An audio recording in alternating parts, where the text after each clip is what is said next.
अस्सलामुअलैकुम नाज़रीन, you are watching PSL cricket fever powered by Omar और मैं हूं आपका होस्ट इब्राहिम पीरज़ादा और मेरे साथ है मेरी को होस्ट अहमद चौधरी और साथ ही साथ के Asif, cricket expert and analyst हमारे साथ मौजूद है। एक छोटे एनालिस्ट हमारे साथ मौजूद हैं जिनका नाम है उमर एजाज। तो बढ़ेंगे सबसे पहले अपने सीनियर एनालिस्ट की जानिब, बड़े वाले एनालिस्ट की जानिब, तो उनसे जानते हैं कैसा लगा कल का मैच, क्योंकि इस्लामाबाद यूनाइटेड से काफ़ी ज़्यादा तवक्कुआत थी और उमर की फेवरेट टीम भी वही थी।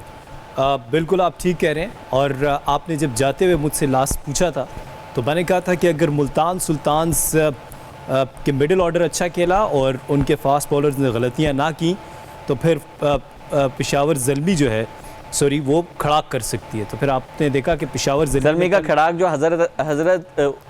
हज़रतुल्लाह ज़ज़ई जो है वो ज़ज़ई जो है हमेशा फंस जाता है। हज़रतुल्लाह ज़ज़ई ने पहले 70 रन्स की इनिंग्स खेली थी, कल भी 70 के करीब करीब पहुंच गए थे और धमाकेदार छक्के, 4 छक्के कल भी लगाए थे देखिए एक ओवर में। बिल्कुल आप ठीक कह रहे हैं। एक्चुअली जब पेशावर ज़ल्मी ने बॉलिंग की और 110 पर 8 खिलाड़ी आउट कर दिए तो फिर ऐसा लग रहा था कि इस्लामाबाद यूनाइटेड का वापसी का कोई। वहीं पे हसन अली ने बहुत अच्छी इनिंग्स खेली और अपनी T20 करियर की उनकी बेस्ट इनिंग्स थी, बहुत अच्छा खेले उसमें। और उमैद आसिफ को उन्होंने छक्के लगाए और यही वो डिफरेंस था कि जो एक ऐसी टीम में होना चाहिए कि आपके जो टेल एंडर्स हैं कि अगर टॉप ऑर्डर आपकी या मिडिल ऑर्डर आपकी वो कोलैप्स कर गई है और रन्स नहीं बने तो फिर। और ये याद रखिए कि अभी रिसेंट जो कायद-ए-आज़म ट्रॉफी हुई थी उसमें भी हसन अली ने आखिरी नंबर पे जाके सेंचुरी स्कोर की। बिल्कुल ऐसा ही है। तो हसन अली ने बहुत अच्छा खेला। उमर हमारे साथ मौजूद है। उमर, आपसे बात करते हैं। आप बताइएगा, जब आप कल मैच देख रहे थे और मैच से पहले हम ये बात भी कर रहे थे कि इस्लामाबाद यूनाइटेड को गलतियां नहीं दोहरानी, लेकिन कल फिर कहीं लड़खड़ाते कहीं संभलते नजर आए, तो कैसा लगा कल का मैच? और आपकी टीम भी उमर बाहर हो गई है। जी बिल्कुल, बिस्मिल्लाहिर्रहमानिर्रहीम। बिल्कुल मेरी टीम टूर्नामेंट से आउट हो चुकी है क्योंकि परफॉर्मेंस इतनी बैड थी और जिसका एक्सपेक्ट कर रहे थे, जिस एक्सपेक्टेशंस थी इस्लामाबाद की टीम के साथ कि कमबैक करेंगे, लेकिन उसका नहीं हुआ। बैटिंग भी फ्लॉप हुई, बॉलिंग भी आपकी अच्छी नहीं हुई। वो तो हसन अली ने एंड पे आके थोड़ी सी अच्छी बैटिंग कर दी तो टारगेट 174 हो गया, नहीं तो टारगेट बहुत और आना था। हसन अली की बैटिंग की तारीफ करनी बनती है। उसके बाद हज़रतुल्लाह ज़ज़ई वो तो छा गया, उन्होंने बैंड बजा दी। इस टोटल स्कोर की तो 174 बुरा नहीं है, लेकिन उसके बावजूद फिर देखें कि टीम हार गई। जी बिल्कुल, T20 में अच्छा स्कोर होता है, 174 प्रेशर स्कोर होता है, लेकिन उस तरह डिफेंड नहीं कर सकी इस्लामाबाद में ना। लेकिन एक चीज़ अच्छी है उमर, आपकी टीम हार गई है लेकिन फिर भी आप पैशन में हैं, जज्बे में हैं। लेकिन इब्राहिम की टीम हारती है तो वो तो अफसरदा हो जाते हैं। यार अब मैं क्या कहूँ, ये दिल के फपोले फोड़ते हैं अल्लाह की कसम मेरे। और उमर मैं आपको क्या बताऊँ, मुझे इतना दुख है लाहौर के ना पहुँचने का और मेरी इतनी एक्सपेक्टेशंस थी। जैसे ही अबू धाबी लेग का स्टार्ट हुआ था और जिस तरह से जीत रही थी लाहौर कलंदर्स, मैं उसको वाकई में मिस करता हूँ। लेकिन मुझे कल मज़ा बड़ा आया कि आपने कहा था कि इस्लामाबाद यूनाइटेड ये हैं, उसके चांसेस ज़्यादा हैं कप लेने के। ये बिल्कुल आप गलत कह रहे हैं। ऑन रिकॉर्ड ये क्लिप चलाइए। मैं प्रोड्यूसर से रिक्वेस्ट करूंगा। मैंने कहा था पेशावर ज़ल्मी खड़ाक करेगी। यार वैसे कोई बात नहीं यार, हम मैच के हवाले से बात कर रहे थे। आप लोग के टाइम पे कही थी, अब आज ये फिर वो पांसा पलट गए और आज यार वैसे ये आप लोग मैच की बात करते करते मेरे ऊपर क्यों आ जाते हैं? ठीक है मान लेते यार, मैं सर्टिफाइड पनौती हूँ, मैं मान रहा हूँ ना यार, मैं सर्टिफाइड पनौती हूँ, मैं मान रहा हूँ। कल के मैच के हवाले से बात करते हैं। बिल्कुल, कल के मैच के ऊपर बात करते हैं। और आपने कुछ दिन पहले येलो शर्ट पहनी थी और आप कह रहे थे मैं पेशावर ज़ल्मी को सपोर्ट कर रहा हूँ, तो आप परेशान ना हो, आप पेशावर ज़ल्मी को भी सपोर्ट कर रहे थे। लेकिन कल के मैच में देखिए एक चीज़ इंपॉर्टेंट है जो डिस्कस करनी है, वो ये है कि कल वहाब रियाज ने बोल्ड डिसीजंस किए और आपने देखा कि इस पूरे टूर्नामेंट में शुएब मलिक ने कभी भी अटैक बॉलिंग नहीं की, बहुत कम बॉलिंग की है, लेकिन कल आउट ऑफ द बॉक्स सोचा। और ये होती है कैप्टन। वहाब रियाज ने आज प्रेस कॉन्फ्रेंस भी किया आज से कुछ देर पहले और काफ़ी कॉन्फिडेंट नज़र आए हैं। उनका कहना था कि बहुत फ़ख्र महसूस कर रहे हैं कि पहली मरतबा उनकी कप्तानी के अंदर टीम जो है वो फाइनल्स के अंदर गई है। और उनका कहना था कि शुएब मलिक का उनको काफ़ी ज़्यादा सहारा है और हैदर अली की उन्होंने कहा था कि आउट ऑफ फॉर्म है, लेकिन एक कैप्टन के नाते उन्होंने उनकी हलाशेरी ज़रूर की है कि वो एक मैच विनिंग प्लेयर है। यही एक कैप्टन का जो खासा होता है, एक लीडर का खासा होता है कि वो अपने प्लेयर्स को, जो प्लेयर्स परफॉर्म नहीं कर पा रहे, उनका कॉन्फिडेंस बहाल करने की कोशिश करता है।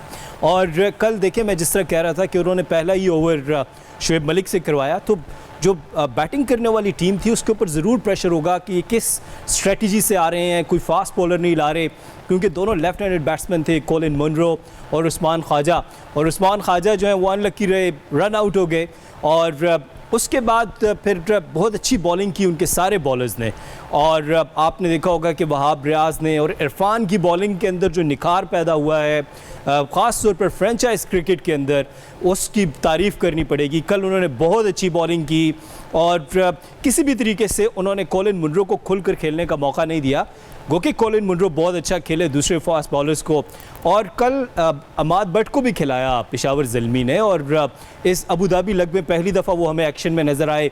इंपॉर्टेंट मैच था। Once again credit goes to captain कि उन्होंने बोल्ड डिसीजन लिया। कल का मैच जो था उसमें थोड़े चेंजेस भी किए गए और थोड़ी स्ट्रेटजी भी चेंज नजर आई इस्लामाबाद यूनाइटेड की, लेकिन फिर भी वो मैच नहीं जीत सके। देखिए, इस्लामाबाद यूनाइटेड का एक चीज़ कल वो लेक करते हैं और वो उनकी फ़ास्ट बॉलिंग ज़रूर अच्छी है। हसन अली भी बहुत अच्छी बॉलिंग करते हैं, फ़हीम अशरफ भी बहुत अच्छे हैं, वसीम जूनियर हैं, आकिफ जावेद हैं, ये सारे।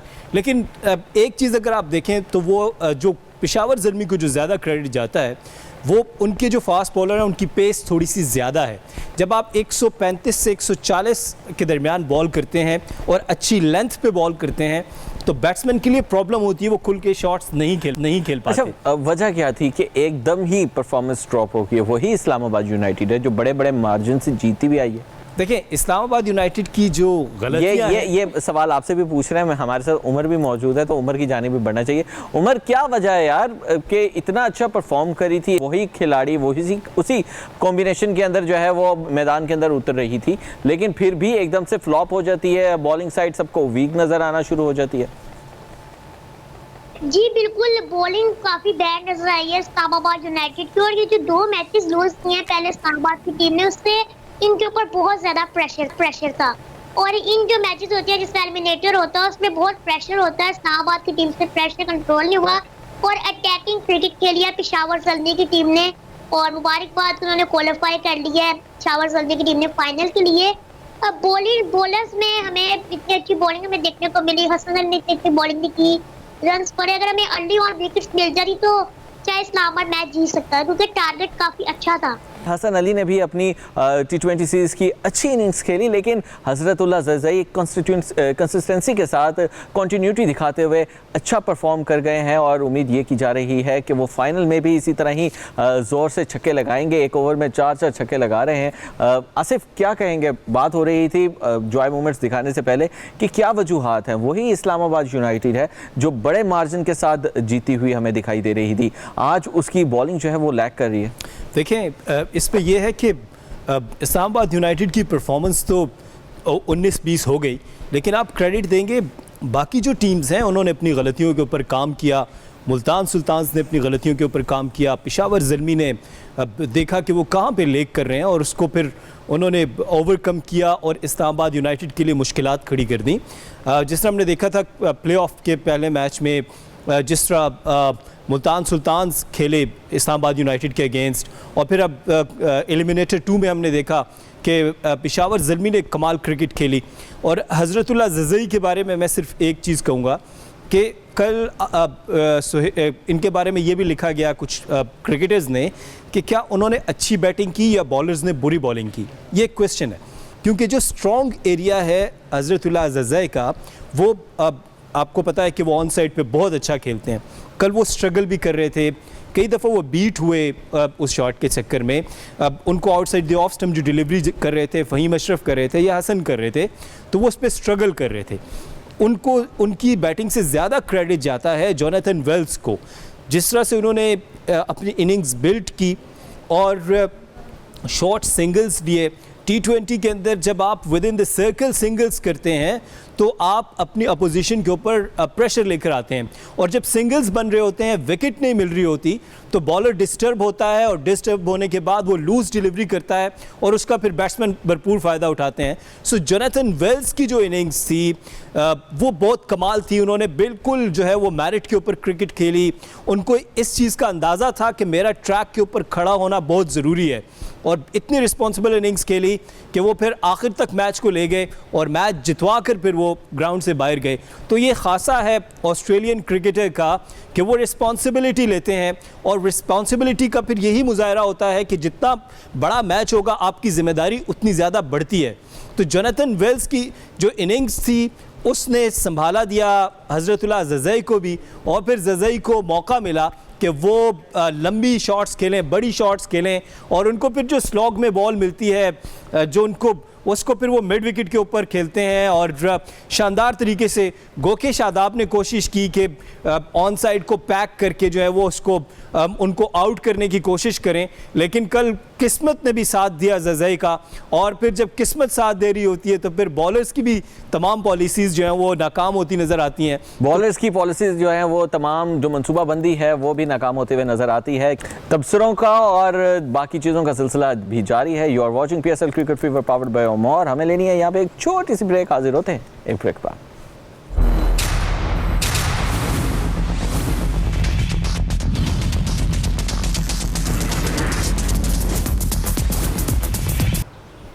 सो वेलकम बैक नाज़रीन, you are watching PSL cricket fever powered by Omar. और हम बात कर रहे थे कल के मैच की, और एलिमिनेटर मैच था, और पेशावर ज़ल्में इस एलिमिनेटर मैच से बचकर पहुंच गई है फाइनल में। अब आखिरी मैच है वो भी कल वो अबू धाबी में खेला जाएगा, और कल हो जाएगा कि कौन बनेगा सुल्तान, वो भी PSL सीजन 6 का।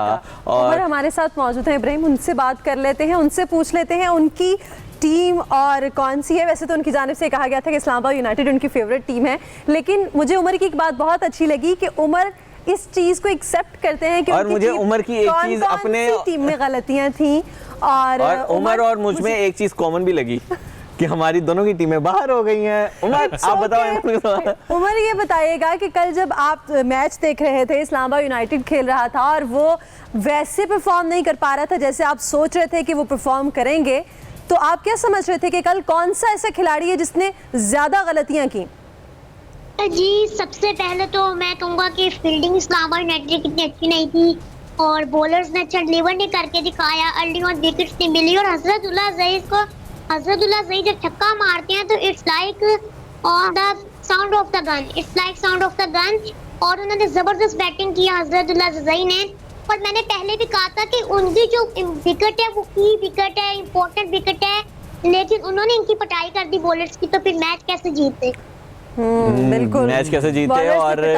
और जैसे जैसे बॉलर्स की पिटाई हो रही थी इस्लामाबाद यूनाइटेड के, उमर आपके दिल की धड़कन तो तेज नहीं हो रही थी? नहीं, बस मैं कह रहा था कि इस्लामाबाद यूनाइटेड की विकेट्स बस ले तो मैच में। अच्छा, तो वैसे कहोगे क्या इस्लामाबाद यूनाइटेड की मैनेजमेंट को क्या करना चाहिए उन्हें आगे PSL सीजन 7 के लिए? यही कहूंगा कि अपनी गलतियों के ऊपर काम करें, अगली बार आए तो नए माइंडसेट के साथ, नई स्पिरिट के साथ, अच्छी स्पिरिट। अच्छा, वैसे ना मुझे कल हसन अली जो है ना पॉइंट्स टेबल पे पहले से बिल्कुल आउट होना एक बहुत ऐसी बात है कि आप बहुत अच्छा परफॉर्म कर रहे थे और एकदम से बिल्कुल आप एंड तक आते आते और टीम से मतलब आप इस सीजन से बाहर हो गए। उमर बात कर रहे हैं, ये बहुत इंपॉर्टेंट बात है कि देखें कि आपका जो माइंडसेट है वो बहुत मैटर करता है। सर, प्लेयर के भी माइंडसेट की बात करें ना, हसन अली को कल मैंने बहुत अच्छा परफॉर्म करते हुए देखा है। हसन अली ने जितना स्कोर बनाया था उतना खा भी लिया। अच्छा, आप देखिए कि जो इस्लामाबाद यूनाइटेड का जो बॉलिंग में स्टार्ट था वो क्योंकि हज़रतुल्लाह ज़ज़ई को उन्होंने अपने माइंड के ऊपर लिया हुआ था, और आप पहली ही बॉल देखिए, नो बॉल हुई, वाइड पे चौका मिला, फिर अगली फ्री हिट थी, फिर दोबारा नो बॉल की। इसका मतलब है कि उनके ऊपर प्रेशर जरूर था। ऐसा लग रहा था जब इस्लामाबाद यूनाइटेड बॉलिंग कर रही थी तो ऐसा लग रहा था कि वो इतने प्रेशर में बॉलिंग कर रहे हैं कि उनको समझ नहीं आ रहा कि उनके बॉलर्स जो हैं वो किस तरह से बॉल फेंके, क्योंकि जैसे ही कोई चेंज होता था बॉलर तो ऐसा लगता था जैसे उनकी स्ट्रेटजी सेम है, सेम बॉलिंग कर रहे हैं वो लोग। देखिए, इसमें आप मुल्तान सुल्तान की जो कैप्टन है रिजवान, उनको आप देख लीजिए कि वो ये कहते हैं कि हम बॉल टू बॉल प्लान करते हैं, इवन ओवर टू ओवर भी नहीं। हम बॉल टू बॉल प्लान करते हैं और उसका हमें रिजल्ट मिलता है, और हम ये देखते हैं कि हमने अगर एक जगह पे गलती की है तो विद इन द मैच हम उसको कैसे ठीक करेंगे और इसके ऊपर ओवरकम करेंगे। सो कल ऐसा नज़र आया कि हज़रतुल्लाह ज़ज़ई जो हैं वो इस्लामाबाद यूनाइटेड के दिमाग पे छाए हुए हैं, और उनको उससे एक चीज़ साबित हो गई है कि इस्लामाबाद यूनाइटेड को थोड़ा सा एग्रेसिव होकर खेल लो तो वो तितर बितर हो जाती है। आप किसी भी टीम के खिलाफ जब एग्रेसिव होकर खेलते हैं और एक माइंड सेट रखते हैं कि हमने इनको अपने ऊपर हावी नहीं होने देना बल्कि हम इनके ऊपर हावी होंगे, तो आप दूसरी टीम के ऊपर प्रेशर ले आते हैं। और हमने देखा, यही चीज़ मैं पहले भी डिस्कस कर रहा था कि उन्होंने विकेट नहीं गिरने दी सिंगल्स के ऊपर। अगर आपकी बाउंड्रीज नहीं मिल रही तो आप सिंगल के ऊपर कॉन्सेंट्रेट करते हैं, दूसरी टीम को फ्रस्ट्रेट करते हैं, और दूसरी टीम फिर जब फ्रस्ट्रेट होती है तो गलतियां करती है। ये सारी स्पिरिट्स हैं जो बैट्समैन आगे लेकर चलता है, उसको दागों का चैंपियन कहते हैं। सर्फ एक्सेल दागों का चैंपियन वो चैंपियंस हैं जो कि कभी या तो रन्स बचाने के लिए डाइव लंबी लगानी पड़ती है या फिर लंबी छलांग लगानी पड़ती है रन्स बनाने के लिए। तो इसी तरह जब कोई बैट्समैन खेलता है मैदान के अंदर तो वो कहलाता है दागों का चैंपियन। ऑल्दो गलतियां हुई लेकिन उन गलतियों से सीखा है, पुरानी गलतियों को सेम उसी तरह रिपीट नहीं किया। और यही चीज़ पेशावर ज़ल्मे में भी नज़र आ रही है मुझे। जी बिल्कुल, आप ठीक कह रहे हैं। और आप देखिए कि मुल्तान सुल्तान्स जब कराची का अलग खेल रहे थे तो वो इतने जेल हुए हुए नज़र नहीं आ रहे थे, और फिर उनके कैप्टन नए थे, रिजवान को अनाउंस किया गया, शान मसूद उनकी पहले कैप्टनसी करते रहे हैं।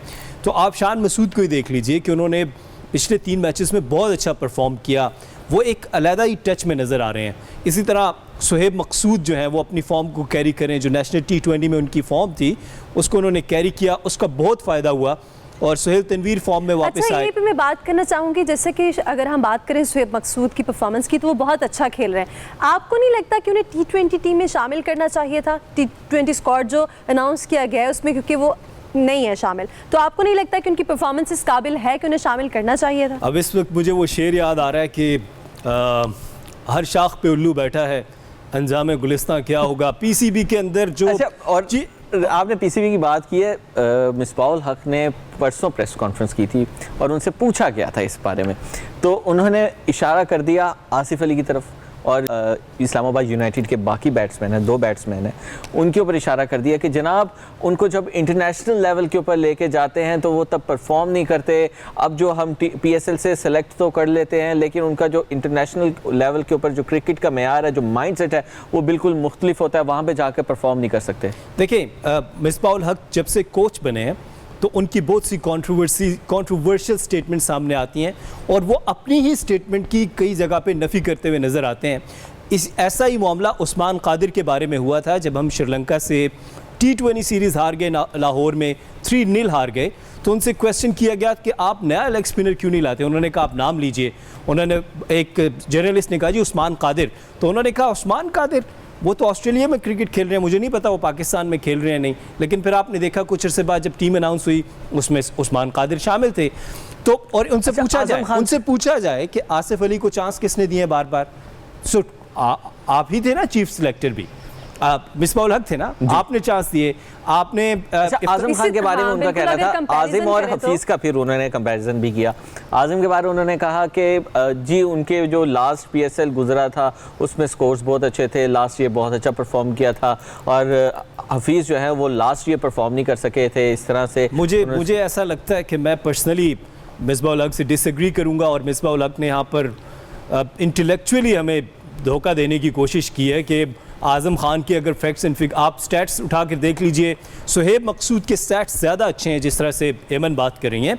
और सुहेब मकसूद को, और ये जो टीम अनाउंस की गई है PSL से पहले, ये ऐसा ही लग रहा है, मैं बार बार तस्करा कर चुका हूँ, हम इसी शो में तस्करा कर चुके हैं कि PCB ने जल्दी की है और 1-2 लोगों को नवाजने के लिए हमने इतने मैचेस के बाद आसिफ ये देखा है कि बहुत से ऐसे खिलाड़ी जो कि अपनी फॉर्म में नहीं थे, लेकिन जब उन्होंने अपनी फॉर्म में आके खेले हैं तो बहुत अच्छी इंप्रूवमेंट नजर आया है कि वो फॉर्म में है और बेहतर परफॉर्म कर सकते हैं अगर उन्हें इस तरह से अनाउंस किया जाता और देखा जाता उनकी कारकर्दगी के हवाले से। तो बिल्कुल आप ठीक कह रही हैं। देखिए, जब हम अभी जो अबू धाबी की जो सिचुएशन है, अबू धाबी की जो कंडीशंस हैं, वो फिर भी बैट्समैन को कहीं ना कहीं सपोर्ट करती हैं। जब आप इंग्लैंड में जाकर T20 खेलेंगे या वनडे खेलेंगे, तो मुझे नहीं लगता कि T20 के अंदर आजम खान के लिए आसानी होगी। वहाँ बहुत अब तो ज़्यादा बैटिंग कोच भी चले गए हैं और हम अभी ब्रेक लेनी है हमें। नाज़रीन, you are watching PSL cricket fever powered by Omar. हमें यहाँ पे लेनी है एक छोटी सी ब्रेक। आप कहीं ना जाइएगा, हाजिर होते हैं एक ब्रेक के बाद।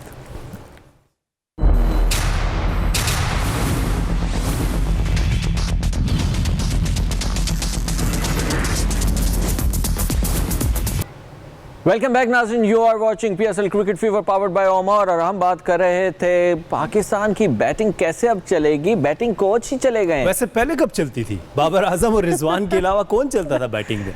कभी कभी चल जाती थी, तो कुछ नजर कभी कभी तो तुक्के की बात होती है।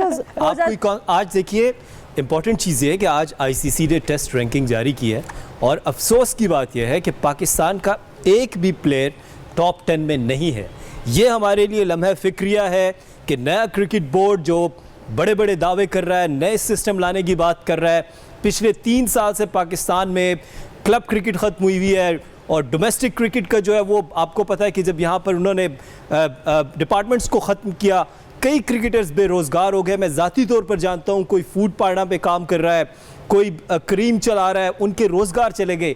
तो क्रिकेट की तबाही का जिम्मेदार कौन होगा? और उसके ऊपर सोने पे सुहागा एक पाकिस्तान के लेजेंड बैट्समैन है यूनुस खान, वो रिजाइन देकर चले जाते हैं, उसका जिम्मेदार कौन है? 6 महीने बस चले, 2 साल का कॉन्ट्रैक्ट था जी, उनका 2 साल का कॉन्ट्रैक्ट था। और इसमें जो खबरें सामने आ रही हैं, और मुझे PCB के कुछ सोर्सेज से बात हुई, उन्होंने जो मुझे बताया कि Younis Khan no doubt unpredictable सी उनकी पर्सनालिटी है, काफी गुस्से में आ जाते थे एकदम से, एग्रेशन में, मूड स्विंग्स का मसला था। देखें, उनके बारे में एक चीज़ कहा जाता है कि वो उसूल के ऊपर बहुत चलते हैं और वो उनका जो किट बैग होता था, अगर जब वो ड्रेसिंग रूम में जाते थे, उनको अपने किट बैग के इर्द गिर्द किसी और की चीज़ नज़र आती थी तो उसको उठा के फेंक देते थे कि तुम इसको अपने किट बैग में क्यों नहीं रख रहे। इस लेवल पे वो उसूल की बात करते हैं, इतने ज़्यादा ऑर्गेनाइज्ड थे। इस तरह से एक बंदा इतना ऑर्गेनाइज होगा, इतना उसूल पसंद होगा, तो जब वो कोई फैसले करेगा आपकी टीम के हवाले से, तो मुझे लगता है कि वो बेहतर होंगे, उससे आपकी टीम की परफॉर्मेंस बेहतर होगी, क्योंकि आपको सिलेक्शन में आसानी होगी। हमने न्यूजीलैंड में ऑब्जर्व किया था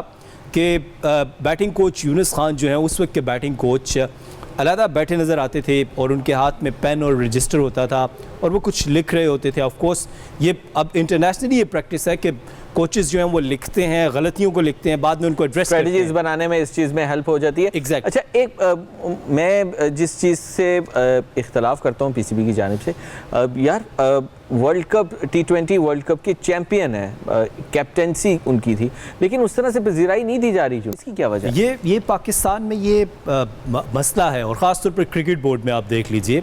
और क्रिकेट बोर्ड में खैर चचा भतीजा बहुत ज़्यादा चलते हैं और इसकी मिसाल बहुत नज़र आती है हमें सामने कि, और ऐसे कई ओहदों पे आप देख लें, नदीम खान जो हैं वो डायरेक्टर हैं हाई परफॉर्मेंस सेंटर के, उनकी अपनी की क्या कैपेबिलिटी है, कितने टेस्ट उन्होंने खेले में, पाकिस्तान को कितना सर्व किया हुआ है। तो right man on the right position जो है, ये पाकिस्तान तो का आप जैसे इसके नतीजे तो फिर इसी किस्म के सामने आएंगे ना, जैसे कि अभी आपने बात की कि ICC ने रैंकिंग जारी की, लेकिन पाकिस्तान का कोई प्लेयर उसमें जगह नहीं बना सका, टॉप 10 में नहीं है। तो अगर आपके डिसीजंस इस तरह से होंगे तो फिर तो यही नतीजे होंगे उसके। हम अभी रिसेंटली जिम्बाब्वे से एक T20 मैच हारे हैं, मुझे बताएं किसने रिस्पॉन्सिबिलिटी ली? मिसबाउल हक ऑनेस्ट होने का दावा करते हैं, मिसबाउल हक जो है वो मेरिट का दावा करते हैं। तो जो हम जिम्बाब्वे से एक मैच हारे, पूरी दुनिया में डिसरिस्पेक्ट हुए कि एक निचले दर्जे की टीम से पाकिस्तान की वो टीम जो कभी T20 रैंकिंग में नंबर 1 होती थी, वो हार गई। किसी एक बंदे ने रिस्पॉन्सिबिलिटी शो नहीं की, लेट डाउन, पाकिस्तानियों को लेट डाउन किया, लेकिन खुद स्टेप डाउन नहीं हुए। सो ये पाकिस्तान क्रिकेट बोर्ड का मसला है। तब्दीली कहाँ कब आएगी? मैं वो जैसे आपने बताया कि वो गरीब प्लेयर्स जो हैं वो इस आस से खेलते थे कि वो एक नाम रोशन कर सकेंगे, पाकिस्तान का असासा बन सकेंगे, लेकिन अब उनका कोई पुरसाने हाल नहीं है। नया टैलेंट का और वो मेहनत भी ज्यादा इसीलिए करते थे क्योंकि उनके पास उस तरह से लिंक्स नहीं थे, उनके पास मतलब उस जगह तक पहुंचने के कोई रेफरेंस नहीं थे, तो मेहनत ही कर वो खेल सकते थे। अब बिल्कुल आप ठीक कह रहे हैं। देखें, अभी कुछ दिनों पहले पाकिस्तान क्रिकेट बोर्ड के सामने, क्रिकेट बोर्ड के जो हेड ऑफिस है उसके सामने पाकिस्तान भर की क्रिकेट एसोसिएशंस के जो साबिक ओहदेदार हैं वो आए और वो एक क्रिकेट बहाली की तहरीक चला रहे हैं। उन्होंने यहाँ पर मुजाहरा किया। ऐसी मिसाल कभी आपको पाकिस्तान क्रिकेट बोर्ड के सामने मुजाहरा करते हुए पहले कभी नहीं मिली। सो उनके जो ओहदेदार थे, उनके पाकिस्तान भर से लोग आए और उन्होंने एक ही सवाल वहाँ पर किया कि क्रिकेट की तबाही के जिम्मेदार कौन है, क्रिकेटर जो तबाह हो रहे हैं, पाकिस्तान क्रिकेट तबाह हो रही है, उसके जिम्मेदारान कौन है। और देखें आप इंपोर्ट करके लेकर आए वसीम खान को इंग्लैंड से, जो कि ब्रिटिश नेशनल हैं, कि वो पाकिस्तान क्रिकेट को संभालेंगे। तो आज उसके नताइज क्या हैं, हम किस जगह पे खड़े हैं? आज टॉप 10 में आपका एक भी बैट्समैन नहीं आ रहा, कौन जिम्मेदारी लेगा?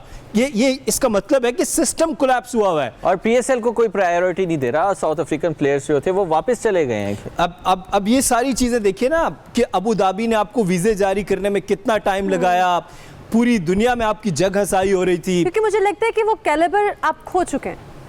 कैलिबर, हमें तो ये बताया जा रहा है कि कैलिबर बढ़ता जा रहा है, लेकिन जब हम रिजल्ट्स देख रहे हैं तो हमें नजर आ रहा है कि हम नीचे जाते जा रहे हैं। और इस पर पीसीबी को खुद भी इस पर सोचना पड़ेगा, और वज़ीर आज़म पाकिस्तान जो कि खुद क्रिकेटर रहे हैं उनको भी इस बारे में सोचना पड़ेगा। नाजरीन, हमारा यहाँ पर वक्त हुआ है ख़त्म। You are watching PSL cricket fever powered by Omar, और हम होंगे कल इंशाल्लाह 5:05 पर फाइनल के डिसीजंस के साथ और फाइनल के ज़बरदस्त तबसरे के साथ। तो देखते रहिए पब्लिक न्यूज़ एंड A+।